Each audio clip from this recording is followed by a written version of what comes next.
Jennifer sat on the edge of her bed in her tiny apartment, staring at the clock on the wall, the hands ticking relentlessly. A constant reminder of the time she no longer had to waste. Lagos mornings were unforgiving. She had been up since 4 o'clock a.m., ironing her holy white shirt to perfection. Today marked the fifth job interview of the week, and Jennifer was both exhausted and hopeful. Today will be different, she whispered to herself as she tied her scarf tightly. The familiar sounds of Lagos life filtered through her window, the hawkers calling out their wares, the blaring horns of impatient drivers, and the distant hum of okadas slipping past. Jennifer braced herself for the chaos she would face outside. She stepped into the streets, joining a sea of humanity. As she boarded the motorway, the old yellow bus that was a staple of Lagos transportation. Traffic was already at standstill, and the heat was suffocating.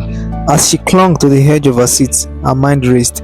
Why is it so hard to find work? She thought, frustration bubbling inside her. I went to school, got good grades, and now this. Her thoughts were interrupted by the conductor shouting, Oshodi, Oshodi, enter with your change, oh. She squeezed her way off the bus, barely escaping the crush of bodies.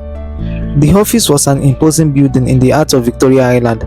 Jennifer took a deep breath and adjusted her bag before walking through the glass doors. The receptionist barely looked up as Jennifer approached. You are here for the interview? Yes, ma, Jennifer replied politely. Take a seat, they will call you shortly. Jennifer joined a line of other hopefuls, clutching their CVs and dressed in their best. She could feel the weight of competition pressing down on her. When her turn finally came, the interview panel asked her the usual questions about her experience, her strengths, and her weaknesses. Jennifer gave her answer confidently, but the panel's expression remained unreadable. Thank you for coming, one of them said, smiling thinly. We will get back to you. Jennifer knew what they meant. As she walked out of the building, the disappointment was almost too much to bear. She had given her best, yet it felt like she was going nowhere. The journey home was a nightmare. The traffic stretched for miles, with downfall buses weaving dangerously between cars. Jennifer sat quietly, clutching her bag as the bus inched forward. Naija don spoil finish, a man near her exclaimed. This economy no get direction again. Jennifer nodded silently. She felt the man's frustration. Prices were rising daily, and the jobs were few and far between. Each day felt like a battle just to survive. When she finally got home, she collapsed on her bed, staring at the cracked ceiling. Tears welled up in her eyes as she thought about her situation. She had tried everything, praying, fasting, applying for jobs, attending interviews, yet nothing seemed to work. Why, God? Why me? She whispered into the dark. The following day, Jennifer woke up to another rejection email. Her heart sank, but something deep within her refused to give up. She stared at her reflection in the mirror, noticing the tired lines on her face. These are my scars, she thought, scars of a fight I refused to lose. Jennifer sat back on her bed, letting out a deep sigh. Scars of a fight I refused to lose, she repeated softly to herself, before finally drifting into a restless sleep. The loud knock on her door startled her awake. She glanced at the clock, 6 o'clock a.m. The city outside was already alive with noise, but the insistent banging was unmistakable. She hurried to the door and opened it to see her landlord, an elderly man with a perpetual stern face. Good morning, sir, she greeted, trying to hide her on his. Morning, he replied gruffly, folding his arms. Jennifer, it's time we talk about your rent. You know you are behind. I have been patient enough, but this patience no fit feed me. Jennifer's hand sank. She had been dreading this conversation. Sir, please, I beg you, she started, her voice shaking. I have been looking for work. Things are hard, but I promise I will pay you soon. Just give me a little time. The landlord sighed heavily, shaking his head. This is Lagos, Jennifer. You know how things work here. I will give you 3 months. If you don't pay by then, you will have to pack out. No story. Jennifer nodded, her throat too tight to speak. The landlord turned and walked away, leaving her standing in the doorway, her chest heavy with worry. Determined not to let despair consume her, Jennifer grabbed her towel and bucket, deciding to start her day with a cold bath. The water tank at the back of the compound was often unreliable, but she hoped for the best. As she approached the communal bathroom, she groaned. A long line had already formed, with tenants chatting loudly and balancing buckets on their head. Aha, what is this now? Jennifer muttered to herself. She approached the queue, hoping to find a shorter one, but there was no escape. One of her neighbors, a stout woman named Mama Chineye, noticed her and laughed. Jennifer, you are late oh. This is Lagos. If you don't wake up early, forget it. Jennifer forced a smile. It's not easy, Mama Chineye. Lagos life is something else. Another neighbor chimed in. Even this water self is not flowing well. They said NEPA cut light for the borehole pump. The complaints flew back and forth, each tenant lamenting their struggles. Jennifer stood silently, clutching her bucket and towel. As she waited, her mind wandered. The landlord's warning echoed in her ears, and the frustration of waiting in line for water seemed symbolic of her entire life. Always waiting, always struggling, always hoping for something better. This can't be my life forever, she thought. There has to be more. When it's finally her turn, Jennifer quickly filled her bucket, rushed to the bathroom, and finished her bath in a record time. As she returned to her room, she spotted an advertisement stuck to the compound's gate. Looking for a job? Join us for a skill acquisition program this Saturday. Learn graphic design, digital marketing, and more. Jennifer tore off the flyer and read it carefully. It was free to attend, and something about it sparked a flicker of hope in her heart. This might be it, she thought. A chance to learn something new, to improve myself. If nobody wants to hire me, maybe I can create opportunities for myself. Jennifer sat in her room, staring at the flyer she had pinned to the wall. She thought about the skills program and how it could be the breakthrough she needed, but reality weighed heavily on her mind. The landlord's warning echoed in her ears. 3 months wasn't a lot of time, and with no money coming in, she knew the rent deadline would arrive before she could make anything out of a new skill. No, I can't risk it, she muttered to herself. I need a job now, any job. For a week, Jennifer pounded the pavement, attending interviews, dropping off CV, and enduring rejection after rejection. Each evening, she returned home exhausted, her spirits sinking lower. On the 7th day, as she was about to give up, her phone buzzed. It was a call from one of the companies she had applied to earlier in the week. Hello, is this Miss Jennifer? The voice on the other hand asked. Yes, this is Jennifer, she replied, her heart racing. This is Mr. Ade from Supreme Mart. You interviewed with us for the sales representative position. Are you still interested in the job? Jennifer hesitated. The role of a sales representative wasn't what she had envisioned for herself. The pay was modest, the hours long, and the work rolling.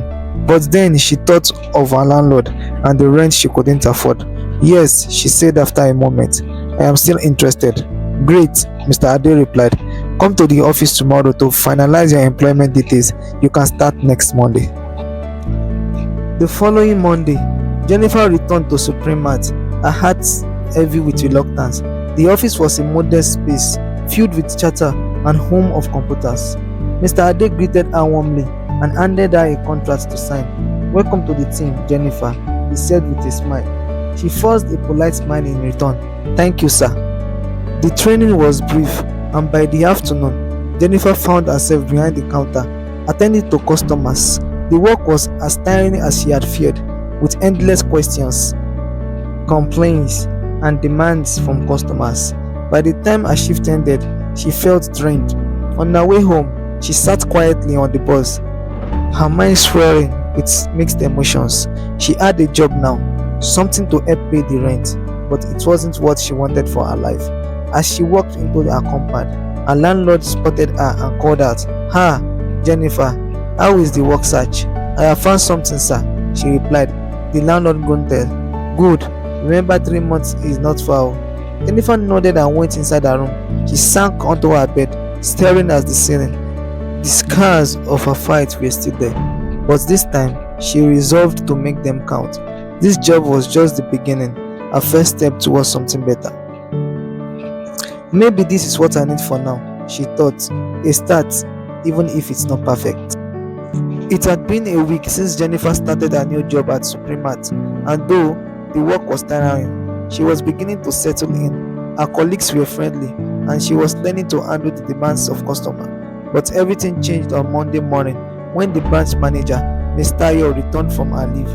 Miss Tayo was a turnstile woman in her late 40s with a commanding presence that made the entire staff tensed up the moment she walked in. She scanned the office with sharp eyes before stopping abruptly when she spotted Jennifer behind the counter. "You," she said, pointing. "Who are you, and what are you doing here?" Jennifer quickly stood up, nervously, clutching her name tag. "Good morning, ma. My name is Jennifer. I was employed last week as a sales representative." Miss Tayo frowned deeply, her eyes narrowing. "Last week? Under whose authority?" "Mr. Ade hired me, ma," Jennifer replied. Miss Tayo's expression darkened. She didn't say anything else at the moment, but the look she gave Jennifer was enough to send chills down her spine. From that day forward, Jennifer's life at Supremat became a nightmare. Miss Tayo seemed determined to make her life miserable. She assigned Jennifer the most difficult tasks, restocking the heaviest items, cleaning shelves, doing peak hours, and handling the most troublesome customers. Any mistake, no matter how small, was met with scolding in front of everyone. "Why are you slow?" Miss Tayo barked one afternoon when Jennifer was struggling to organize a shelf. "Do you know what you are doing, or you are just here to waste my time?" Jennifer bit her lip, holding back tears. She wanted to defend herself, but she knew it would only make things worse. Her colleagues noticed what was happening, but were too afraid to intervene. "That's just how Madam Tayo is," one of them whispered. "Don't take it personally." But for Jennifer, it was impossible not to take it personally. Every day felt like a battle, and by the end of each shift, she was emotionally and physically drained. Despite the torment, Jennifer refused to quit. The image of her landlord standing at her door, reminding her of the looming rent deadline, kept her going. She reminded herself that this was temporary, a means to an end. One evening, after a particularly harsh scolding from Miss Tayo, Jennifer sat in her room, tears streaming down her face. She stared at her reflection in the cracked mirror. "Why is life so unfair?" she whispered. "Why do I have to fight so hard just to survive?" But even as she cried, a voice within her reminded her of her resolve. This was just another scar in her journey, and she wouldn't let it break her. "I will endure," she said to herself, wiping her tears. "For now, I will endure." The days dragged on, each one difficult than the last. Yet, Jennifer began to notice something about herself. The more Miss Tayo pushed her, the stronger she became. She learned to complete tasks faster, to remain calm under pressure, and to keep a polite smile no matter how rude the customers were. Her resilience didn't go unnoticed. Some of her colleagues began to admire her determination. "You are stronger than I thought, Jennifer," one of them said. "If it were me, I would have left this place long ago." Jennifer smiled faintly. She didn't feel strong, but she knew she couldn't give up. Not yet. It was Friday evening, and Jennifer was exhausted. The week had been nothing short of a nightmare, thanks to Miss Tayo's endless torment, from scolding her in front of customers to assigning impossible tasks. The manager seemed determined to break her spirit. Lagos traffic had been the final blow. The bus ride home was filled with honking horns, frustrated passengers, and the suffocating heat that seemed to linger even as the sun set. When the bus finally dropped her off at her street, Jennifer felt a tiny sense of relief. She was almost home. But as she walked closer to her building, the street light flickered and went dark. NEPA had struck again. "Ha, not again," Jennifer muttered, throwing her hands up in frustration. How did they expect people to live like this?